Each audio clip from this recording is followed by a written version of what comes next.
নবনীরদনিন্দিত কান্তিধারম রসসাগর নাগর भूपवरं। हरे कृष्णा, धन्यवाद प्रणाम। हम लोग श्रीमद् भागवतम के अष्टम स्कंद में हैं। आज हम लोग 24वें अध्याय शुभारंभ करेंगे। अध्याय 24 भगवान का मत्स्य अवतार। मत्स्य अवतार? हाँ, या मत्स्य अवतार? मत्स्य अवतार, हाँ, मत्स्य अवतार। इस अध्याय में भगवान के मत्स्य अवतार का वर्णन और महाराज सत्यव्रत के बाढ़ से बचने का उल्लेख हुआ है। भगवान स्वांश तथा विभनांश द्वारा अपना विस्तार करते हैं, जैसा कि भगवद गीता में कहा गया है, परित्राणाय साधूनां विनाशाय च दुष्कृताम। भगवान इस लोक में साधुओं या भक्तों की रक्षा करने और दुष्टों का या अभक्तों का विनाश करने के लिए प्रकट होते हैं। वे विशेषतया गायों, ब्राह्मणों, देवताओं, भक्तों तथा वैदिक धर्म की रक्षा करने के लिए अवतरित होते हैं। इस प्रकार वे विभिन्न रूपों में प्रकट होते हैं, कभी मछली के रूप में, कभी शूकर के रूप में, तो कभी नरसिंह देव या वामन देव के रूप में। किंतु किसी भी रूप या अवतार में वे प्रकृति के गुणों वाले वातावरण में आने पर भी कभी इनसे प्रभावित नहीं होते। यह उनकी परम नियामक शक्ति का द्योतक है। यद्यपि वे भौतिक वातावरण में आते हैं, किंतु माया उन्हें छू तक नहीं पाती, अतएव उन पर कोई भी भौतिक गुण किसी भी कोटि में लागू नहीं हो सकते। एक बार पिछले कल्प के अंत में हयग्रीव नामक एक असुर ने प्रलय के समय वैदिक ज्ञान को ब्रह्मा जी से छीनना चाहा। अतः भगवान ने स्वयंभू मनु के काल के आरंभ में मत्स्य अवतार धारण करके वेदों की रक्षा की। चाक्षुष मनु के काल में सत्यव्रत नाम का एक राजा हुआ, जो अत्यंत धर्मात्मा शासक था। उसकी रक्षा हेतु भगवान ने दूसरी बार मत्स्य अवतार धारण किया। बाद में यही राजा सत्यव्रत सूर्य देव का पुत्र बना और श्राद्ध देव कहलाया। भगवान ने इन्हें मनु के रूप में स्थापित किया। भगवान की कृपा पाने के लिए राजा सत्यव्रत ने केवल जल पीकर जीवित रहने की तपस्या प्रारंभ की। एक बार कृतमाला नदी के तट पर तपस्या करते हुए जब वे अपनी अंजलि से जल दे रहे थे, तो उन्हें छोटी सी मछली मिली। मछली ने राजा से अपनी रक्षा के लिए सुरक्षित स्थान में रखे जाने की विनती की। यद्यपि राजा को पता नहीं था कि मछली साक्षात भगवान है, किंतु उसने राजा होने के नाते उसकी रक्षा की और उसे जल पात्र में सुरक्षित रख दिया। इस मछली ने भगवान होने के कारण राजा को अपनी शक्ति दिखलानी चाहिए, अतः उसने अपने शरीर का इस तरह विस्तार किया कि वह जलपात्र में न रखी जा सके। तब राजा ने इस मछली को एक बड़े कुएं में डाल दिया, किंतु कुआं भी उसके लिए छोटा पड़ गया। तब राजा ने उसे एक झील में डाल दिया, किंतु वह भी छोटी पड़ गई। अंत में राजा ने इस मछली को समुद्र में डाल दिया, किंतु समुद्र भी उसे अपने में समा ना पाया। तब राजा समझ गया कि मछली भगवान के अतिरिक्त और कोई नहीं है, अतः उसने भगवान से अपने मत्स्य अवतार का वर्णन करने के लिए प्रार्थना की। भगवान इस राजा पर प्रसन्न हो गए और उन्होंने राजा को बतलाया कि एक सप्ताह के भीतर सारे विश्व में बाढ़ आएगी और यह मछली ऋषियों, वनस्पतियों, बीजों तथा अन्य जीवों समेत राजा की रक्षा अपने नथनों में बंदी नाव के द्वारा करेगी। यह कहकर भगवान अदृश्य हो गए। राजा सत्यव्रत ने भगवान को सादर प्रणाम किया और वे उनके ध्यान में लगे रहे। समय आने पर प्रलय आई और राजा ने एक नाव को निकट आते देखा। उसमें वे विद्वान ब्राह्मणों एवं ऋषियों समेत बैठ गया और भगवान की पूजा करने के लिए उनकी स्तुति करने लगा। भगवान सबों के हृदय में स्थित है। इस तरह उन्होंने महाराज सत्यव्रत तथा ऋषियों को अपने अंतस्थल से वैदिक ज्ञान की शिक्षा दी। अगले जन्म में सत्यव्रत ने व्यवस्थ मनु के रूप में जन्म लिया, जिसका वर्णन भगवद गीता में हुआ है। विवस्वान मन वे प्राह। सूर्य देव ने भगवद गीता का विज्ञान अपने पुत्र मनु को बतलाया। विवस्वान का पुत्र होने के कारण यह मनु वैवस्वत मनु कहलाता है। हरे कृष्ण।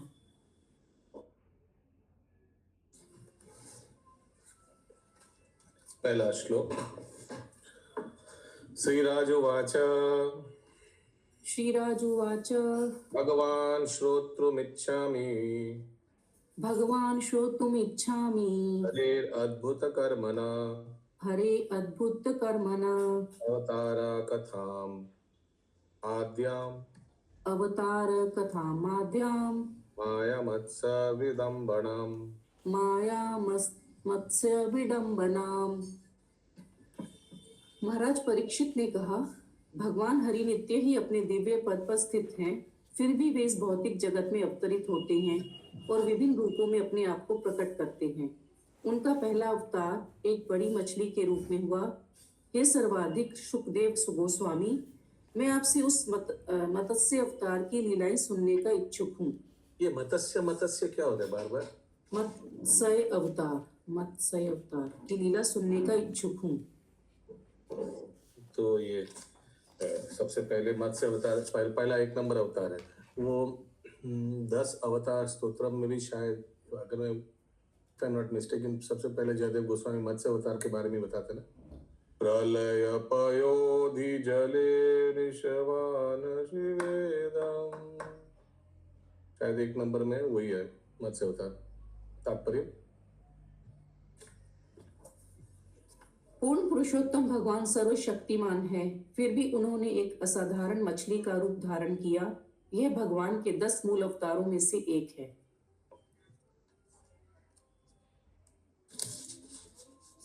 यदर्थम आधात आदाद अदाधत रूपम यदर्थमर्थधाद्रूपम मत्स्यम लोक जुगुप्सितम मत्स्यम लोकजुगुप्सितम तम प्रकृति दुर्मर्षम तमः प्रकृति दुर्मर्षम कर्मग्रस्त इवेश्वर। कर्मग्रस्त इवेश्वर।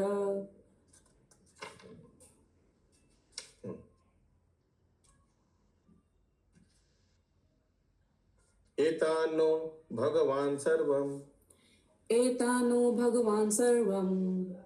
यथावत् वक्तुम अर्हसि यथा अवद्वक्तुम अर्हसि। उत्तम श्लोक चरितम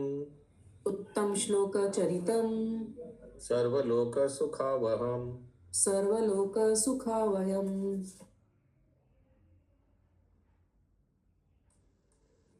किस कारण से भगवान ने कर्म के नियम के अंतर्गत विविध रूप धारण करने वाले सामान्य जीव की भांति गर्हित मछली का रूप स्वीकार किया? मछली का रूप निश्चित रूप से गर्हित एवं घोर पीड़ा से पूर्ण होता है। हे प्रभु, इस अवतार का क्या प्रयोजन था? कृपया करके मुझे समझाइए, क्योंकि भगवान की लीलाओं का श्रवण हर एक के लिए मंगलकारी होता है। मछली का रूप गर्हित कष्टदायक होता है, ऐसे कुछ लिखा है क्या? यस प्रभु, गर्हित एवं घोर पीड़ा। घोर पीड़ा, ठीक है। तात्पर्य, महाराज परीक्षित ने सुखदेव गोस्वामी से जो प्रश्न पूछा वह भगवद गीता 4.7 में स्वयं भगवान द्वारा बताए गए इस सिद्धांत पर आधारित था। यदा यदा ही धर्मस्य ग्लानिर्भवति भारत अभ्युत्थानम धर्मस्य तदात्मानं सृजाम्यहम्। जब जब और जहाँ जहाँ धर्म का ह्रास होता है और अधर्म का उत्थान होता है, तब तब हे भरत के वंशज, मैं स्वयं अवतरित होता हूँ। भगवान अपने हर अवतार में जगत को अधर्म से बचाने और विशेषकर अपने भक्तों की रक्षा करने के लिए प्रकट होते हैं। परित्राणाय साधूनाम, उदाहरणार्थ वामन देव अपने भक्त बलि महाराज को बचाने के लिए प्रकट हुए। इसी प्रकार जब भगवान ने गर्हित मछली का रूप स्वीकार किया तो अवश्य ही किसी भक्त पर कृपा करने के लिए ऐसा किया होगा। महाराज परीक्षित उस भक्त के विषय में जानने को उत्सुक थे जिसके लिए उन्होंने ये स्वरूप धारण किया था। श्री सूत उवाच इत्युक्तो विष्णुरातेन भगवान् बादरायणी उवाच चरितं विष्णुं मत्स्यरूपेण यत्कृतम्।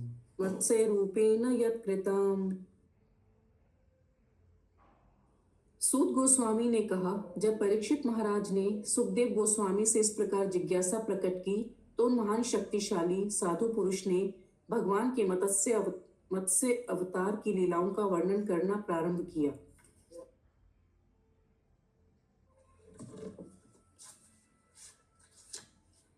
श्रीशुक उवाच श्रीशुकुवाच गोविप्र सुरसाधूनां भुविप्रसूरसाधूनां छन्दसाम् अपि चेश्वर छन्दासामपि चेश्वर रक्षामिच्छंस्तनुर्धत्ते रक्षामिच्छंस्तनुधुर्ते धर्मस्यार्थस्य चैव हि।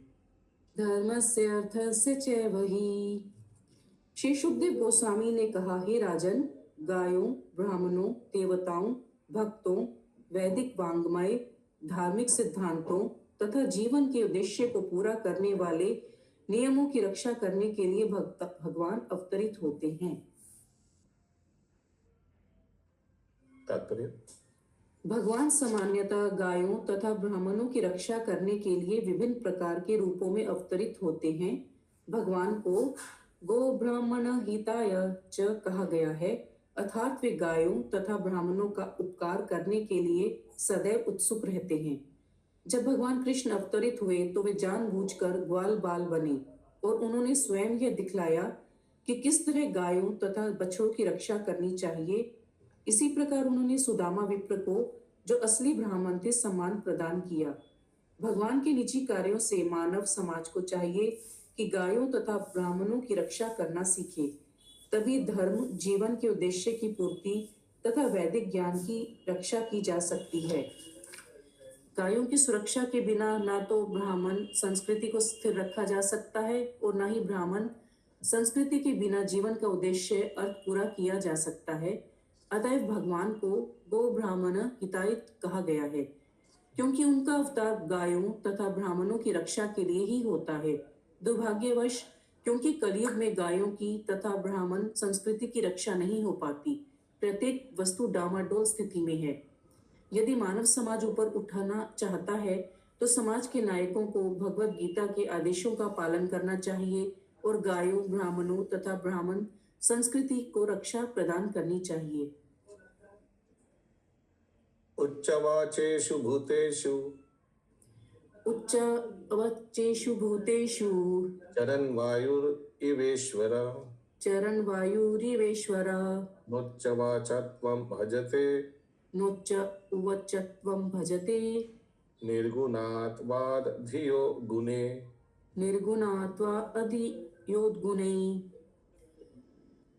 यद्यपि भगवान कभी मनुष्य रूप में और कभी निम्न पशु के रूप में प्रकट होते हैं, किंतु वे विभिन्न प्रकार के वायुमंडल में से गुजरने वाली वायु की तरह प्रकृति से सदैव परे रहते हैं।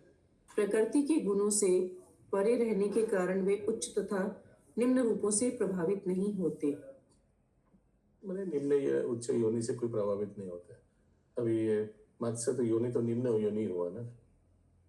तात्पर्य, भगवान भौतिक प्रकृति के स्वामी हैं। मय अध्यक्षन प्रकृति सूयते सचराचरम। इसलिए प्रकृति के परम नियामक होने के कारण भगवान उसके प्रभाव में नहीं आ सकते। यहाँ पर वायु का उदाहरण दिया गया है। यद्यपि वायु अनेक स्थानों से होकर बहती है, किंतु वह इन स्थानों के गुणों से प्रभावित नहीं होती। यद्यपि वायु में कभी कभी गंदे स्थान की गंध आ जाती है, किंतु उसे उस स्थान से कुछ लेना देना नहीं रहता।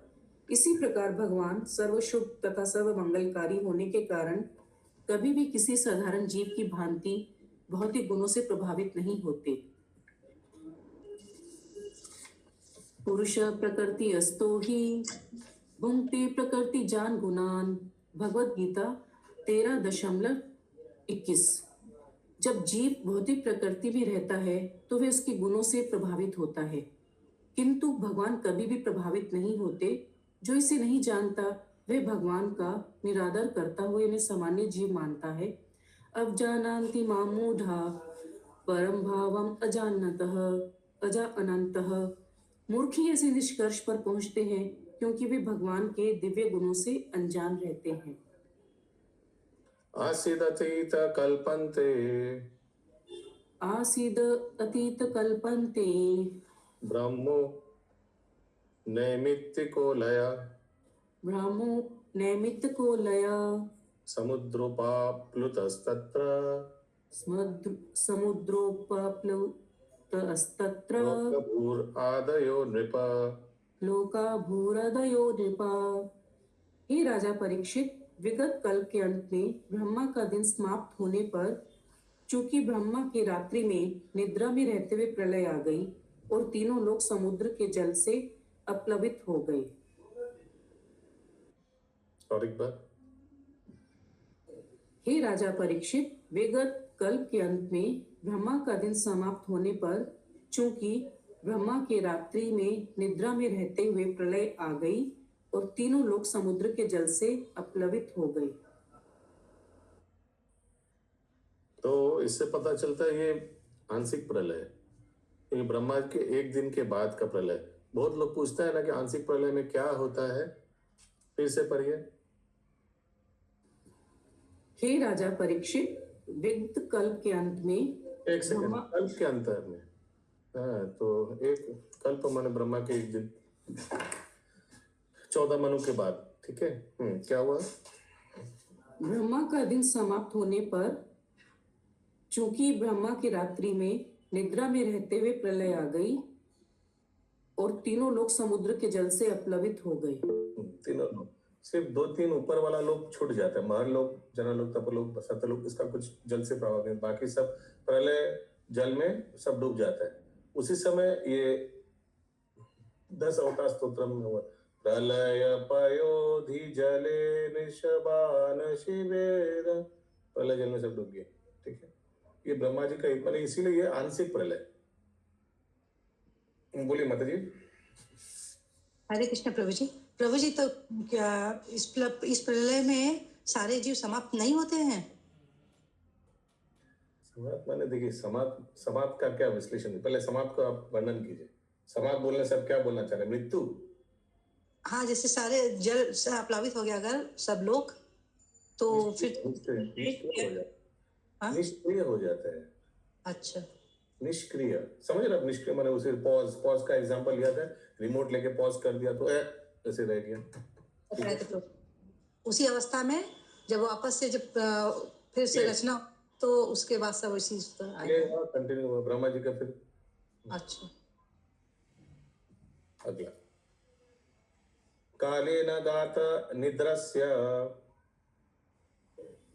काले न गात निद्रस्य, शीश ईशोर बलि, धातु शीश ईशो बलि, तो निश्रितम वेदम, मुखातो निसृतं वेदं, हयग्रीवो अंतिके भरत, हयग्रीवो अंतिके भरत।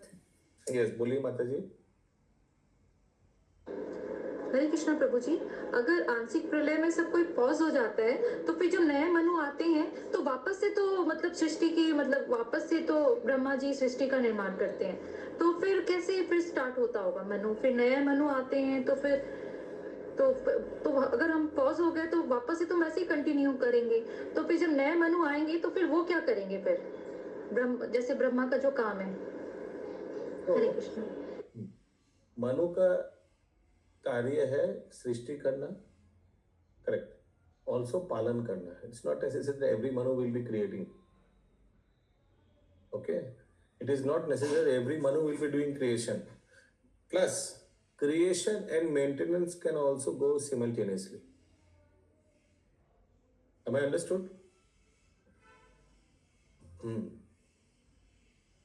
आगे अनुवाद ही होगा ना? 8 नंबर श्लोक पढ़ लिए प्रभु जी आप? 8 नंबर 8 श्लोक का हो गया क्या? अभी 9 होगा। ज्ञात्वा तद दानवेन्द्रस्य, नहीं, मैंने अनुवाद नहीं पढ़ा है एक्चुअली, मैं इसलिए पूछ रही थी। अनुवाद, ब्रह्मा का दिन समाप्त होने पर जब हम काल, श्लोक नहीं हुआ ना? काले न गाता हो गया है, श्लोक का हो गया है। पढ़ लेता हूँ एक बार। काले न गाता निद्रस्य, काली नागात निद्रस्य, धातु शीशयो ईशोर बलि, धातु शीशई ईशो बलि तो निष्ठितान वेदान मुखातो निसत्रान वेदान ग्रीवंतिके भरत। हो गया था। हय ग्रीवो अंतिके अहरत। ब्रह्मा का दिन समाप्त होने पर जब ब्रह्मा को नींद आने लगी और वे लेटने की इच्छा करने लगे, तब उस समय उनके मुख से वेद निकल रहे थे। तभी हयग्रीव नामक बड़े राक्षस ने उस वैदिक ज्ञान को चुरा लिया। ये देखिए, नींद आ रहा था, इसका मतलब क्या है अंजना माता जी? एवरीबडी निष्क्रिय हो जाता है, थोड़ा निष्क्रिय, इनएक्टिव।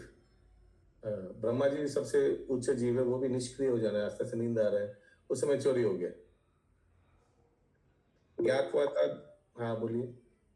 प्रभु जी, मैं एक फोन आ रहा है, मुझे उठाना पड़ेगा, मैं नहीं कर पाऊंगी रीडिंग। यस, कोई और पढ़िए। ज्ञातवा दानवेंद्रस्य। अभी 2-3 जन एक साथ बोलने लगेगा। वाह। ज्ञात्वतानवेत्रस्य हयग्रीवस्य चेष्टितम्। हयग्रीवस्य चेष्टितम्।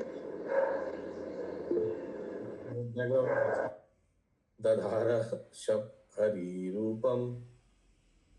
बोलिए बोलिए, श्लोक भी कुछ होगा। दधार सफरीरूपम् भगवान हरिरीश्वर। भगवान हरिरीश्वर। यह जान बहुत आवाज आ रहा है पीछे से, कोई मशीन चल रहा है क्या? नहीं प्रभु जी, मशीन नहीं चल रहा, लेकिन कहीं विंडो खुला हुआ, इसी वजह से हो सकता है। ब्रह्मा का रात हो गया, प्रलय होगा। नहीं, वो सामने में कंप्यूटर की वजह से, स्क्रीन में, कंप्यूटर में स्क्रीन शेयर कर रहे हैं ना, इस वजह से उसकी आवाज आ रही है। जिनका बैकग्राउंड नॉइज नहीं आ रहा है, पढ़िए कोई अनुवाद। पढ़िए, हाथ उठाए, पढ़िए, डायरेक्ट पढ़िए। यह जानकर कि यह कार्य गूगल हाथ दीजिए, करिए, पढ़िए पढ़िए। यह जानकर कि यह कार्य महान असुर हयग्रीवा ने किया है। सर्व ऐश्वर्यशाली भगवान हरि ने मछली का रूप धारण किया और उस असुर को मारकर वेदों को बचाया। तात्पर्य, क्योंकि प्रत्येक, आपको मालूम है ना, आप ये हमेशा पढ़ते हैं एकदम फुल स्पीड, ऐसे क्या है? रुक जाइए ना। तो ब्रह्मा जी को पता चला ये वेदों का चोरी का काम कौन किया? हयग्रीव ने किया। तो उन्होंने क्या किया? मछली का धारण किया रूप और वेदों को बचाया। किस तरह बचाया, किसी को मालूम है? देखते हैं तात्पर्य में प्रभुपाद जी बताते या नहीं। बोलिए। क्योंकि प्रत्येक वस्तु जल में निमग्न हो गई थी, वेदों को बचाने के लिए भगवान के लिए मछली का रूप धारण करना आवश्यक हो गया था। सब पेपर्स वगैरह शायद पानी में डूब गया, उसीलिए मछली रूप लिया था भगवान। पर हमारा जितना वो सूक्ष्म रूप में था, हमारा जितना दूर याद है, क्योंकि वेद का रचना नहीं हुआ था, रिटर्न नहीं हुआ था, वो it was more like a soft copy हो गया था। लेक्चर में भी सुना था राधेश्याम लोग का, सॉफ्ट कॉपी जैसा था, सूक्ष्म रूप में था। अगला श्लोक 10 नंबर। तत्र राजा ऋषि कश्चिन, तत्र राजर्षि ऋषि कश्चिन, नाम्ना सत्यव्रतो महान, नाम्ना सत्यव्रतो महान, नारायण परो अतपत्, नारायणः परो अतपस्, तप सलिलासन, तपः सलिलासनः। अर्थ, चक्षु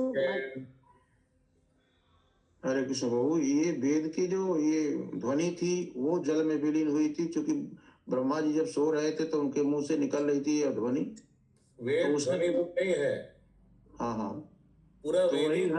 है। वेद का ध्वनि माने क्या? वेद का जो भी सॉफ्ट कॉपी है पूरा निकल गया, आ करके मुंह खोल के हाँ, निकल तो गया। हयग्रीव ने उसे चुराया था।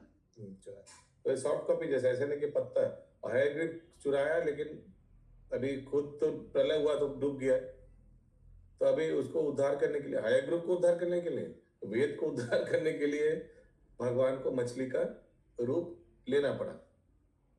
ठीक है। हाँ हाँ चक्षु चाक्षुष मनवंतर में सत्यव्रत नाम का एक महान राजा हुआ जो भगवान का बड़ा भक्त था। उसने केवल जल पान के द्वारा जीवन को बनाए रखकर तपस्या की। तात्पर्य, भगवान ने वेदों को बचाने के लिए एक बार स्वयंभू मनवंतर के रूप शुरू में मछली का रूप धारण किया और दोबारा चाक्षुष मनवंतर में केवल सत्यव्रत नामक महान राजा पर कृपा करने के लिए मछली का रूप धारण किया। जिस प्रकार वराह के 2 अवतार हुए, उसी प्रकार मछली के भी 2 अवतार हुए थे। ये वराह का भी एक सेकेंड, वराह का 2 अवतार क्या क्या है? एक श्वेत वराह, एक रक्त वराह। वैसे ये मत्स्य अवतार का भी 2 हुआ। एक बार ब्रह्मा जी मछली बन गए, सॉरी एक बार भगवान मछली बन गए वेदों को उद्धार करने के लिए। और दूसरी बार फिर से मत्स्य अवतार रूप लिया, ये सत्यव्रत राजा के प्रति कृपा प्रदर्शन करने के लिए। सो मछली इनकारनेशन 2 बार हुआ। मत्स्य अवतार, मत्स्य नहीं मत्स्य अवतार, ठीक है, 2 बार हुआ। जैसे ठीक जैसे वराह अवतार 2 बार हुआ। श्वेत वराह जो था वो किस लिए हुआ था? वो बलि महाराज से राज्य वापस लेकर इंद्र को देने के लिए, ठीक ना? अच्युत करने से नहीं एकदम गलत बोल रहा हूँ, वो तो बलि वामन देव सब। श्वेत वराह हुआ था पृथ्वी को उद्धार करके हिरण्याक्ष को मारने के लिए। रक्त वराह क्या हुआ, किस लिए हुआ मालूम नहीं मुझे। आगे, जिस प्रकार वराह के 2 अवतार हुए, उसी प्रकार मछली के भी 2 अवतार हुए थे। भगवान ने एक मत्स्य अवतार हयग्रीवा को मारकर वेदों की रक्षा करने के लिए धारण किया और दूसरा मत्स्य अवतार राजा सत्यव्रत पर कृपा करने के लिए किया। योऽसौ अस्मिन् महाकल्पे, यो अस्मिन् महाकल्पे तनया सह विवस्वतः, तनया सह विवस्वतः, बुद्धदेव इति ख्यातो, सिद्धदेव इति ख्यातो, मनुत्वे हरिनर्पिता, मनुत्वे हरिण अर्पितः। हाँ माता जी बोलिए। प्रभु, मेरा पॉज हो गया था। ये क्या कैसे बचाए ये वेदों को, कुछ वर्णन हुआ था क्या? नहीं, यहाँ तो वर्णन नहीं है, सिर्फ हयग्रीव को मार दिया, वेद को उद्धार कर लिया, खत्म। अच्छा, कैसे क्या हुआ मारपीट वो डिटेल नहीं दिया है। हयग्रीव पानी में ले जाके वेदों को छिपा दिए थे, तो वहां से वो लेके आए थे और हयग्रीव को मार दिया बस। इस वर्तमान कल्प में राजा सत्यव्रत बाद में सूर्य लोक के राजा विवस्वान का पुत्र बना और श्रद्धा देव के नाम से विख्यात हुआ। अच्छा। भगवान की कृपा से उसे मनु का पद प्राप्त हुआ। वैवस्वत मनु, विवासवान का पुत्र वैवस्वत मनु। ये सत्यव्रत मुनि है, सत्यव्रत राजा है। एक बार पढ़ता हूँ इंग्लिश में। In this millennium king Satyavrat later became the son of Vivaswan, the king of the sun planet, and was known as Shraddha. By the mercy of Supreme Lord, he was given the post of Manu. अगला श्लोक 12। एकदा कृतमालायम पूर्वतो जलतर्पणम तस्याम जल उदके कश्चित्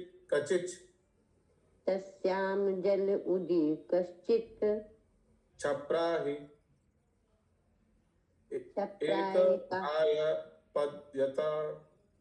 क्षप्रायिका अभ्यपद्यतः। एक दिन जब राजा सत्यव्रत कृतमाला नदी के तट पर जल का तर्पण करके तपस्या कर रहा था, तो उसकी अंजलि से जल में एक छोटी सी मछली प्रकट हुई। सत्यव्रतो अंजलि गताम सत्यव्रतो अंजलि गताम सह तोयेन भारत सह तोयेन भारतः उत्सर्जनादि तोये उत्सर्जः नदी तोये सफरिम द्रविदेश्वर। सफरिं दृढ़वेश्वरः। अर्थ, हे भरतवंशी राजा परीक्षित, द्रविड़ देश के राजा सत्यव्रत ने अपनी अंजलि के जल के साथ ही उस मछली को नदी के जल में फेंक दिया। तमाह सातिकारुणाम तमाह सात्विका कारुणम महाकारुणिकम नृपम महाकारुणिकम नृपम यतोभ्य ज्ञाति घातिभ्यो यद्योभ्यो घातिभ्यो दीनां माम दीनवत्सला दीनां मां दीनवत्सलः। कथम विसृज्य से राजन कथं विसृज्य राज्यं भीतम अस्मिन् सरिज्जले। भीतम् अस्मिन् सररिजले। अनुवाद, उस बेचारी छोटी मछली ने अत्यंत कृपालु राजा सत्यव्रत से करुणा स्वर में कहा, हे दीनों के रक्षक राजा, आप मुझे नदी के जल में क्यों फेंक रहे हैं, जहाँ पर अन्य जलचर हैं जो मुझे मार सकते हैं। मैं उनसे बहुत भयभीत हूँ। तात्पर्य, मत्स्य पुराण में कहा गया है, अनंत शक्ति भार्गवान मत्स्य रूपी जनार्दनः क्रीडार्थं यचस्यमास स्वयं सत्यव्रतम नृपम। भगवान मैं अनंत शक्ति होती फिर भी उन्होंने अपने मत्स्य रूप की लीला में सत्यव्रत की रक्षा की याचना की।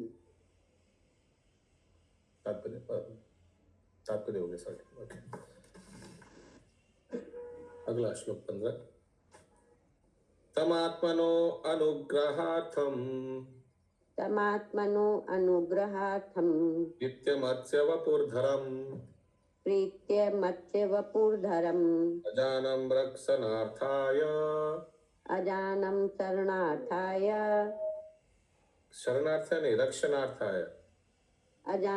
क्षणार्थ। अरे रख क्यों नहीं बोल रहे?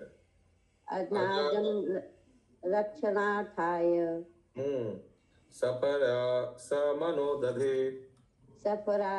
सह मनोदधे। अर्थ, राजा सत्यव्रत ने यह ना जानते हुए कि यह मछली भगवान है, अपनी प्रसन्नता के लिए सहर्ष उस मछली को संरक्षण प्रदान करने का निर्णय लिया। तात्पर्य, यहाँ पर बिना जाने भगवान की सेवा करने का दृष्टांत प्रस्तुत है। ऐसी सेवा अज्ञात स्वीकृति कहलाती है। राजा सत्यव्रत ने अपनी दया दिखानी चाहिए। उसे पता ना था कि यह मछली भगवान विष्णु है। ऐसी दे सकते हैं आप लोग? और कोई शास्त्र से उदाहरण दे सकते हैं आप लोग जहाँ कोई व्यक्ति ने अनजाने में भगवान का सेवा किया? हरिपाल। हाँ, हरिपाल जी, वेरी गुड, वेरी नाइस। उसमें आते हैं, भक्तमाल ग्रंथ में आते हैं। और